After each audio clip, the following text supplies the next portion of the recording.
नमस्कार, मैं हूं वरुण कुमार। आप देख रहे हैं जनमन भारत। जनमन भारत में आपका स्वागत है। खबरों का सिलसिला जारी है। आज जो खबर लेकर हम आपके बीच आए हैं उसमें सबसे बड़ी खबर यह है कि साइबर अपराध को लेकर के बिहार सरकार काफ़ी सख्त है। बिहार पुलिस ने एक नया सेल बनाया है, इसे काफ़ी मजबूती से रखा है ताकि साइबर अपराध पर अंकुश लगाया जा सके, क्योंकि आने वाले दिनों में जिस तरीके से साइबर अपराध बढ़ रहा है वो अन्य अपराधों से बड़ा अपराध हो रहा है। इसका जो सबसे बड़ा तर्क माना जा रहा है, सबसे बड़ा कारण जो माना जा रहा है वो ये माना जा रहा है कि जिस तरीके से देश आर्थिक विकास करेगा उस तरीके से साइबर अपराध भी बढ़ते जाएंगे। इस पर अंकुश लगाने के लिए एक ठोस रणनीति बनानी होगी, जिसे लेकर बिहार सरकार काफ़ी सजग और सतर्क है। इसीलिए एक नया सेल बनाया गया है। क्या कुछ कह रहे हैं कुंदन कृष्णन, अपर पुलिस महानिदेशक, और क्या रणनीति रहेगी ये हम आपको दिखा रहे हैं। जो इकाई हम लोग बना रहे हैं वो आईजी साइबर क्राइम सीधे रिपोर्ट करेंगे डीजी को, क्योंकि अगर हमारा इकोनॉमी में ग्रोथ होगा तो बैंकिंग और फाइनेंशियल ट्रांजैक्शंस की भी ग्रोथ होगी, और धीरे धीरे ऑनलाइन ही मीडियम है, इंटरनेट ही मीडियम है बैंकिंग के लिए भी और फंड ट्रांसफर्स की। फिर आपका क्रिप्टो करेंसी की भी रोल आ जाएगी। बहुत लोग क्रिप्टो करेंसी में इन्वेस्ट करेंगे जिसकी गाइडलाइंस काफी स्ट्रिक्ट है, परंतु अभी भी बच्चे लोग कर रहे हैं। और हिमाचल में एक मेजर स्कैम हुआ है जो फॉल्स क्रिप्टो करेंसी बना के उसमें 500 करोड़ का स्कैम हुआ। तो सोफिस्टिकेशन इस क्राइम का, डिजिटल क्राइम्स का बढ़ती जा रही है। इसी मद्देनजर ईओयू का देखते हुए कैपेसिटी, क्योंकि ईओयू बना था इकोनॉमिक ऑफेंसेस के लिए। इकोनॉमिक ऑफेंसेस की परिभाषा काफी विस्तृत है, काफी तरह तरह की अपराध उसमें सीमित है, परंतु जो हमारे विक्टिम्स हो रहे हैं साइबर क्राइम में एक्सपोनेंशियल ग्रोथ बोल सकते हैं, इसलिए ये वर्टिकल क्रिएट किया जा रहा है। उसके लिए अलग बिल्डिंग की हमारी सोच है। एक रोड मैप हम बनाए हैं, एडीजी ईओयू और डीआईजी ईओयू ने मिलकर एक पॉलिसी पेपर भी बनाया है जो शीघ्र सरकार को हम लोग भेजेंगे और संकल्प के तहत इस इकाई को बनाएंगे। 2011 वर्ष में आर्थिक अपराध इकाई का गठन हुआ और इसका मूल उद्देश्य था कि जो वैसे अपराध हैं जिसमें अंतर जिला अंतर राज्य आर्थिक अपराधी है, जिसमें सरकार के राजस्व को क्षति हो रही है, इसके अलावा साइबर अपराध जो समय एक तरह से नया उभरता हुआ अपराध था, और उस समय परिकल्पना की गई कि इन दोनों अपराधों के लिए आर्थिक अपराध एक नोडल एजेंसी है। अभी आपको ज्ञात भी होगा कि आर्थिक अपराध साइबर के लिए आईजी साइबर का पदस्थापन भी हुआ है, डीआईजी साइबर का पदस्थापन हुआ है। पूर्व से हमारे पास एसपी साइबर उपलब्ध है और साइबर का भी एक हमारे पास यूनिट है।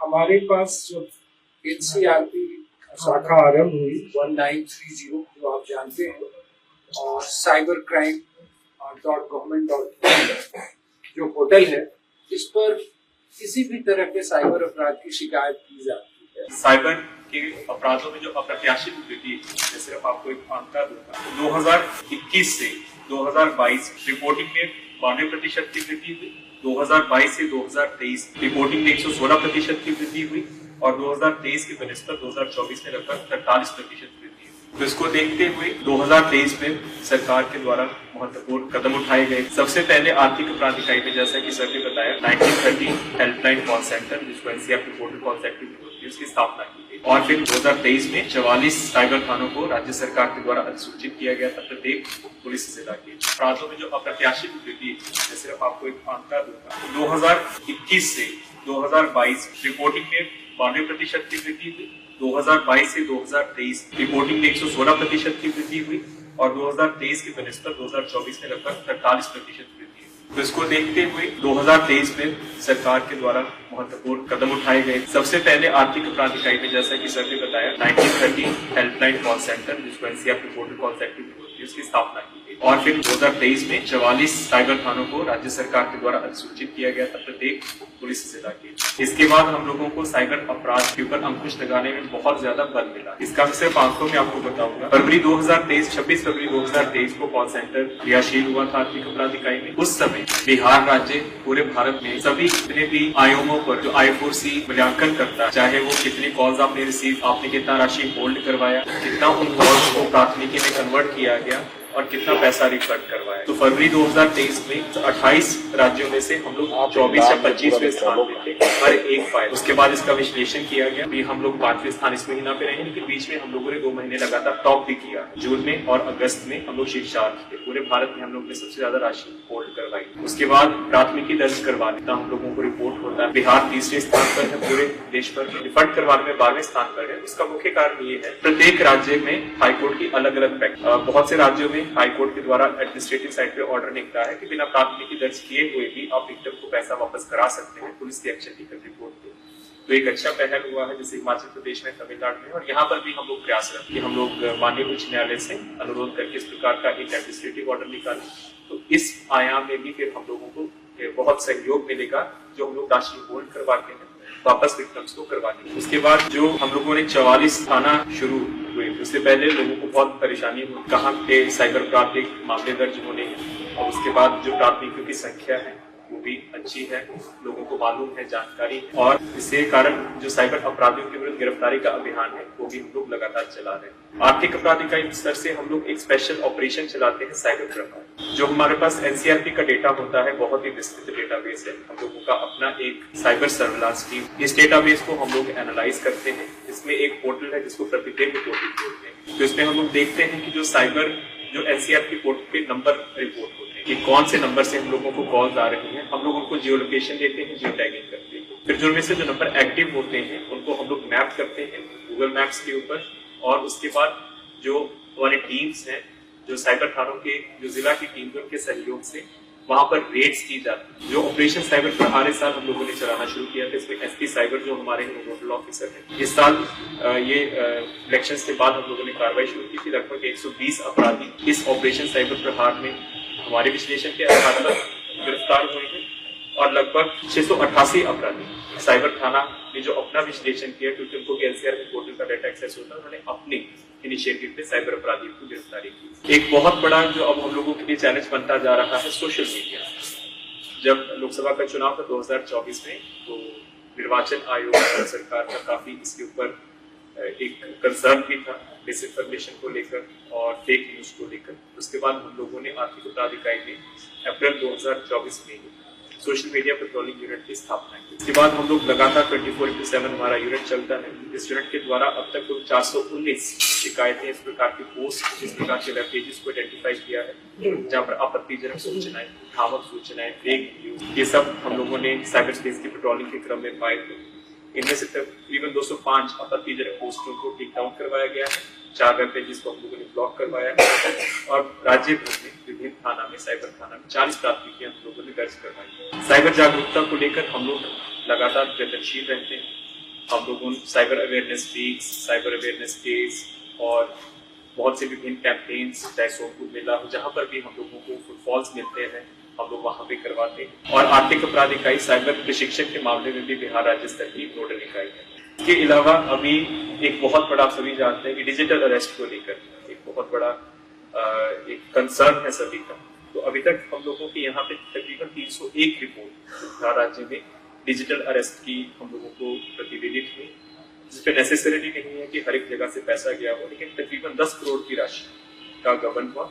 इसमें से हम लोग अभी तक 1.6 करोड़ की राशि को होल्ड करवाने में कामयाब हुए। इसके विश्लेषण में जो अधिकांश हम लोगों ने जो बैक लिंक्स इसके ट्रेस किए हैं, तो पता चला है कि जो हमारे साउथ ईस्ट एशियन कंट्रीज है, विशेष करके लाओस, कंबोडिया, म्यांमार और मलेशिया, ज्यादातर कॉल्स वहीं से ओरिजिनेट हुए। जब हम लोगों ने इसका तकनीकी विश्लेषण किया, तो इसको एड्रेस करने के लिए हम लोगों ने एक साइबर स्लेवरी टेस्ट विशेष रूप से हम लोगों ने बनाया है। बिहार राज्य में तकरीबन 374 ऐसी व्यक्तियों को हम लोगों ने आइडेंटिफाई किया है।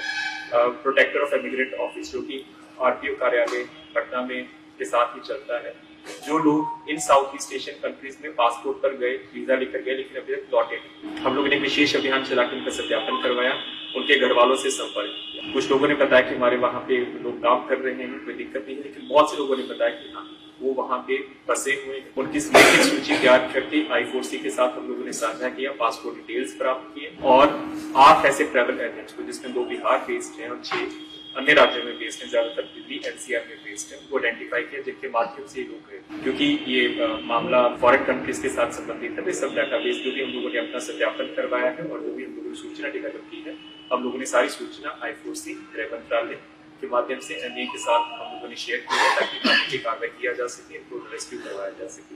तो उसके लिए हम लोगों ने समर्पित रूप से साइबर सिक्योरिटी डेस्क यहाँ पे शुरू करवाया। इस साल लगभग अभी तक जब से हमारा कॉल सेंटर स्थापित हुआ, लगभग 700 करोड़ प्रतिवेदित हुआ था साइबर फ्रॉड का। इस साल लगभग 394 करोड़ प्रतिवेदित हुआ है और हम लोग तकरीबन 100.61 करोड़ की राशि होल्ड कराने में सफल, जो कि भारत के टॉप 5 राज्य में हम लोग शामिल हैं जब से इसकी शुरुआत। जिनका IT बैकग्राउंड है, जिनके पास BCA का बैकग्राउंड है और IT बैकग्राउंड की डिग्री से, उनका एक स्क्रीनिंग टेस्ट 10 जनवरी 2025 को आर्थिक अपराध इकाई में ही दिया जा रहा है और ये टेस्ट हम लोग नहीं दे रहे हैं। I4C Indian cyber crime coordination centre देगा, इसका एक स्टैंडर्डाइज्ड करिकुलम है, उनके ही ऑब्जर्वर आएंगे, हम लोग अपना इंफ्रास्ट्रक्चर देंगे।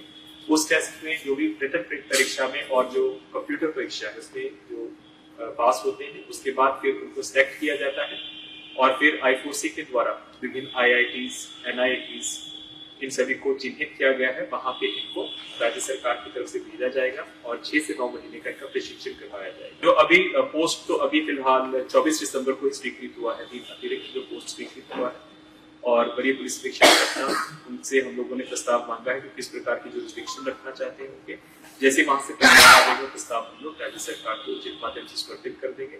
और जहां तक रही बात की हकीकत है, ये रियलिटी है कि एक आयोग के पास 100, 200, 250 केसेस है। इसके लिए अब हम लोगों ने बिहार पुलिस अकेडमी के माध्यम से हम लोगों ने पिछली बार भी ऐसे किया था कि जो वहाँ पे नए रिक्रूट्स हैं, खास करके सब इंस्पेक्टर लेवल के, जिनके पास IT बैकग्राउंड की डिग्री, उनका एक लिस्ट हम लोग दे रहे हैं और पहले भी यहाँ से आर्थिक अपराध इकाई से गया हुआ है कि ऐसे लोगों को, खास करके जो यंग ऑफिसर्स हैं, उनको पहले साइबर पुलिस स्टेशन थाना में लगाया जाए।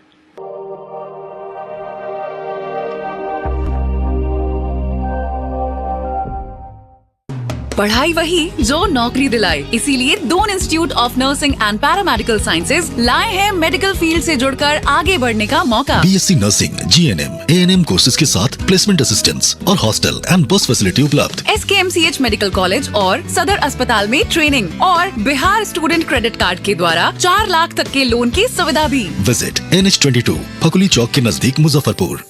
बीटेक मात्र 4,40,000 से शुरू, पढ़ने रहने खाने के साथ, वो भी स्टूडेंट क्रेडिट कार्ड के माध्यम से।